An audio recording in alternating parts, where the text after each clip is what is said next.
स्वागत दोस्तों आपका अपने चैनल से बड़ी खबर के साथ आगे सामने मौत पर चलेंगे। सबसे पहले सबसे बड़ी खबर को बताएंगे दोस्तों, कांग्रेस और बीजेपी के नेताओं के बीच में जोरदार तरीके की झड़प और चले लाठी डंडे के बीच कांग्रेस पार्टी के प्रदेश के प्रभारी से लेकर कांग्रेस के बड़े बड़े नेताओं पर 12 लोगों पर एफआईआर दर्ज की गई है। दोस्तों बताएंगे किस तरीके का घमासान हुआ है कि अब कोर्ट का दरवाजा खटखटाएगी कांग्रेस पार्टी और राहुल गांधी के मामले को लेकर यह जोरदार तरीके का विरोध हुआ था। दोस्तों डिटेल में जानकारी अब तक पहुंचेंगे। इसी के साथ में चलेंगे एक और बड़ी खबर की तरफ, जहां पर किसान नेता राकेश टिकैत ने जौहर यूनिवर्सिटी को लेकर सरकार को दी है चेतावनी की अब अगर जौहर यूनिवर्सिटी तोड़ा गया तो ट्रैक्टर और बुलडोजर का होगा भीषण युद्ध। बताएंगे डिटेल में पूरी अपडेट और एक एक करके चलेंगे आज की सारी बड़ी खबरों की तरह। लेकिन उससे पहले अगर आप भी मानते हैं कि अब टाइम आ चुका है जब बीजेपी को उसी की भाषा में जवाब देना चाहिए तो इस वीडियो को लाइक करके लाल बटन दबाकर चैनल को सब्सक्राइब करके बेल आइकन दबाकर कमेंट बॉक्स में अपनी राय जरूर लिखकर बताएगा। ज्यादा से ज्यादा वीडियो को शेयर कीजिएगा। चलते हैं सबसे पहले सबसे बड़ी ब्रेकिंग न्यूज अपडेट की तरफ दोस्तों, जहां पर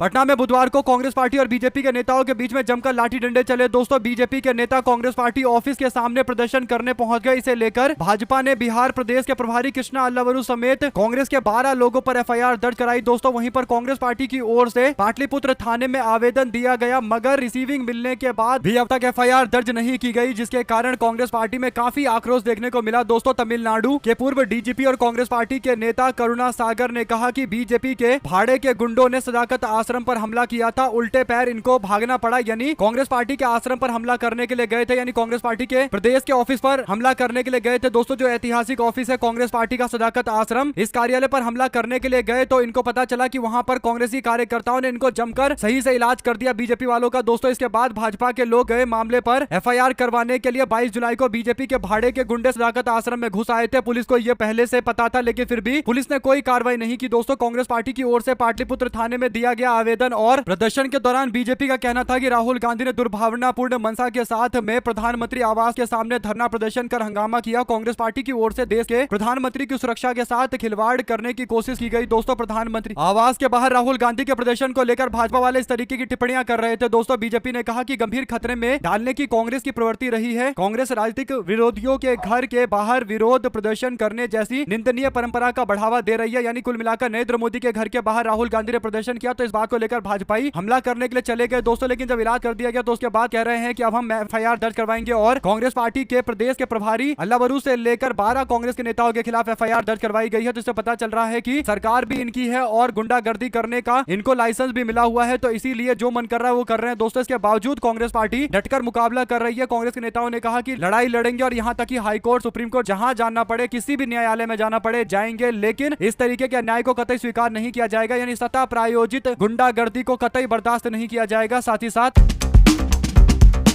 जौहर यूनिवर्सिटी तोड़ी गई तो ट्रैक्टर और बुलडोजर का होगा भीषण युद्ध, यह बयान आता है किसान नेता राकेश टिकैत का। राकेश टिकैत आजम खान के द्वारा बनाई गई यूनिवर्सिटी जो रामपुर की सबसे बड़ी यूनिवर्सिटी बल्कि भारत के अंदर सबसे बड़ी यूनिवर्सिटी में से एक है दोस्तों। लेकिन क्योंकि जब से 2017 से बीजेपी सत्ता में आई है तो केवल इनका एक ही उद्देश्य रहता है कि जैसे तैसे आजम खान से जुड़ी हुई चीजों को खत्म किया जाए। आजम खान को रामपुर की राजनीति और खासकर उत्तर प्रदेश के मुस्लिम समाज के नेतृत्व में सबसे मजबूत स्थिति को खत्म किया जाए। यानी आजम खान को मुस्लिम नेतृत्व में एकदम अलग थलग कर दिया जाए, उनको मुस्लिम समाज का मिलने वाला समर्थन खत्म कर दिया जाए। और इसीलिए जौहर यूनिवर्सिटी जो सारे समाज के लोगों के लिए बनाया गया दोस्तों, रामपुर में अपने आप में ये पहली यूनिवर्सिटी है जो इस लेवल की है, इतनी बड़े लेवल की है। और इसके पीछे पड़ा हुआ है भारतीय जनता पार्टी का पूरा प्रशासनिक अमला दोस्तों। और अधिकारियों को भी लगता है कि अगर इस पर कार्रवाई कर देंगे तो योगी जी की नजर में अच्छी छवि बन जाएगी और उसके बाद प्रमोशन और सारी चीजें जो होती है दोस्तों। तो कुल मिलाकर अधिकारी भी पूरी तरीके से इस यूनिवर्सिटी के पीछे पड़े हुए हैं। समाजवादी पार्टी के नेता अखिलेश यादव ने कहा कि अगर हाथ लगाए तो हम लोग प्रचंड विरोध करेंगे। और इसके बाद दोस्तों किसान नेता राकेश टिकैत भी मैदान में कूदते हैं। टिकैत कहते हैं कि जौहर यूनिवर्सिटी को लेकर सरकार को मैं चेतावनी देता हूं और कहता हूं कि जौहर यूनिवर्सिटी को अगर तोड़ा गया तो ट्रैक्टर और बुलडोजर का भीषण युद्ध होगा, महायुद्ध होगा। और यूनिवर्सिटी तोड़ी गई तो बाहर से 1 लीटर तेल नहीं मिलेगा इनको, यानी पूरी की पूरी आर्थिक व्यवस्था पर चोट पहुंच सकती है, क्योंकि गल्फ कंट्री के द्वारा इसका विरोध भी किया जाएगा दोस्तों। ऐसे में अगर आप भी मानते हैं कि ये जौहर यूनिवर्सिटी का जो मामला है या कोई भी अगर कोई विश्वविद्यालय बन चुका है तो सरकार को उस विश्वविद्यालय पर कोई भी हाथ नहीं लगाना चाहिए, चाहे किसी भी विचारधारा का हो। बच्चे पढ़ रहे हैं, इससे बड़ी बात कुछ नहीं हो सकती। और भारत में वैसे ही बड़ी बड़ी संस्थानें कम है। एक तो सरकार में रहकर बीजेपी वाले स्कूल कॉलेज बनाने तो दूर की बात दोस्तों, मंदिर बनाने पर गर्व करते हैं, लेकिन जब बात कुछ नेताओं के द्वारा बनाई गई बड़ी यूनिवर्सिटी जो देश के अंदर नहीं बल्कि दुनिया भर के अंदर प्रसिद्ध है, उस यूनिवर्सिटी को केवल ये बोलकर टारगेट किया जा रहा है कि इलीगल है। और केवल इस मानसिकता से कि क्योंकि एक ऐसे व्यक्ति ने ये यूनिवर्सिटी बनाया है जो इनकी विचारधारा के अनुरूप नहीं है, तो इससे पता चलता है कि घृणा की राजनीति का ये सबसे निम्न स्तर है। इसकी जितनी आलोचना की जाए उतनी कम है। तो कमेंट बॉक्स अपनी राय जरूर लिखकर बताएगा। साथ साथ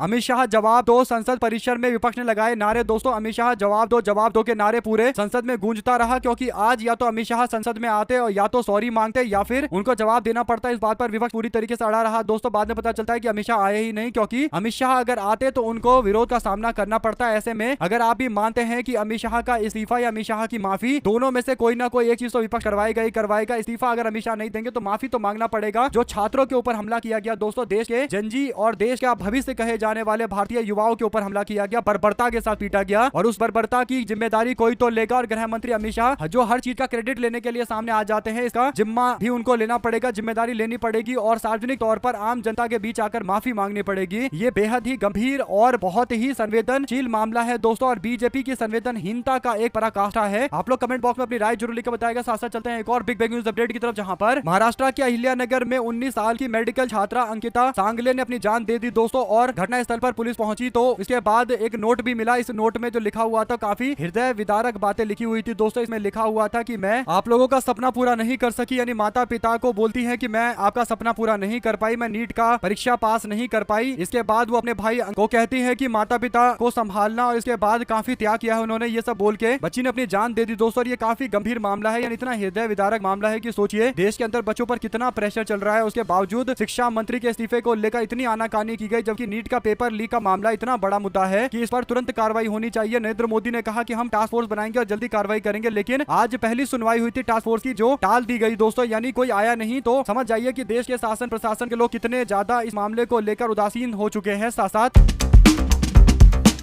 उत्तर प्रदेश के विधानसभा चुनाव को लेकर सभी राजनीतिक दलों ने अपनी तैयारियों को तेज कर दिया है। सभी पार्टियां जमीनी स्तर पर अपनी पार्टी को मजबूत करने में जुट गई है दोस्तों। इस बीच एक तस्वीर सामने आती है जिसमें सियासी गलियारों में हलचलें तेज हो गई है। यूपी में अखिलेश यादव के पुराने साथी स्वामी प्रसाद मौर्य और कांग्रेस पार्टी के प्रभारी राजेंद्र पाल गौतम ने मुलाकात की है। ये अपने आप में एक बहुत बड़ी घटना है। दरअसल राजेंद्र पाल गौतम लगातार प्रदेश के चुनावी गतिविधियों से जुड़े मामले पर काफी एग्रेसिव और काफी ज्यादा सक्रिय दिखाई दे रहे हैं। उनको प्रदेश में भेजा गया है, कांग्रेस पार्टी ने प्रभारी बनाकर इनको भेजा था दोस्तों, जिसके बाद से ये लगातार एक एक बाद एक नए नए समीकरण सेट करते हुए दिखाई दे रहे हैं। स्वामी प्रसाद मौर्य अगर कांग्रेस के साथ आएंगे तो कम से कम 4-5 सीटों पर तो असर पड़ेगा दोस्तों। कुछ एक जिले इससे जरूर प्रभावित होंगे, और स्वामी प्रसाद मौर्य की अपनी खुद की एक पकड़ भी है, राजनीतिक अनुभव काफी ज्यादा है। वो जानते हैं कि किस तरीके से संगठन को चलाया जाता है, किस तरीके से समर्थकों से बात की जाती है, और समर्थक उनके लगभग हर जिले के अंदर मौजूद है। तो ऐसे में स्वामी प्रसाद मौर्य का क्या कदम होगा, इस पर भी कहीं ना कहीं उत्तर प्रदेश के चुनाव की कुछ सीटें प्रभावित जरूर होंगी दोस्तों। अगर आप भी मानते हैं कि एकदम सही कदम उठा रहे हैं कांग्रेस पार्टी के नेता, खासकर राजेंद्र पाल गौतम, जिन पर राहुल गांधी ने काफी भरोसा जताया दोस्तों, पूरी पावर इनको दे रखी है, और उन्होंने समाजवादी पार्टी के साथ भी डील करना शुरू कर दिया है, और अलग अलग पार्टियों के साथ बातचीत चल रही है। देखते हैं कौन सा बड़ा एक ग्रैंड अलायंस यानी एक गठबंधन बनकर उभर कर सामने आता है उत्तर प्रदेश के अंदर, क्योंकि जरूरी है कि एक बहुत बड़ा ग्रैंड अलायंस बन जाए दोस्तों, यानी महान एक समीकरण बने, ऐसा समीकरण बने कि बीजेपी वालों का सुपड़ा साफ हो जाए। क्योंकि पीडीए गठबंधन ने 24 में बीजेपी को घुटने पर ला दिया, लेकिन अब अगर पीडीए का समीकरण के साथ में कुछ और पार्टियां साथ में आ गई तो भाजपा पूरी तरीके से जमीन पर लेटी हुई नजर आएगी। आप लोग इस पर अपनी राय जरूर लिखकर बताएगा। साथ साथ